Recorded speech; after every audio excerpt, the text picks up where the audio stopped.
Formal nang nagbukas ang ika-17 edisyon ng Paralympic Games matapos ang opening ceremony ngayong Webes sa Champs-Élysées at Place de la Concorde sa Paris, France. Yan ang ulat ni Daryl Oclares.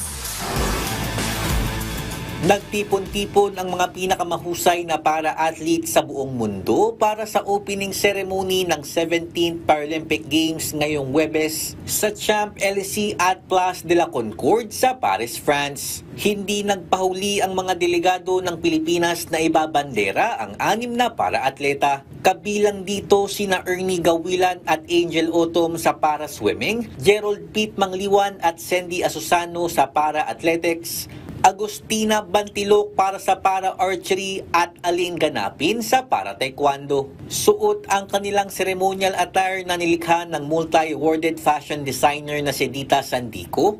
Taas noong nagmarcha ang pambansang kupunan sa pangunguna ng mga flag bearers na sina Gawilan at Bantilok. Sa panayam ng PDV Sports kay Philippine Chef de Mission Gerardo Ral Rosario, hiling niya ang dasal at suporta ng mga Pilipino sa ating mga para-atleta na lalaban para sa bayan.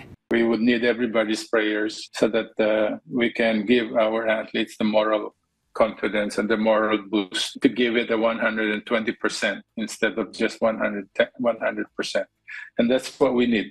Nagpaabot din ng mensahe si Philippine Sports Commission Chairman Richard Bachman sa 6 na Filipino Paralympians na tinawag niyang Sensational Six. Samantala, unang sasalang sa Paralympics si Bantilok na nakatakdang sumabak sa ranking round ng Women's Individual Compound Open mamayang alas 7 ng gabi oras sa Pilipinas. Daryl Oclares para sa Pambansang TV sa Bagong Pilipinas.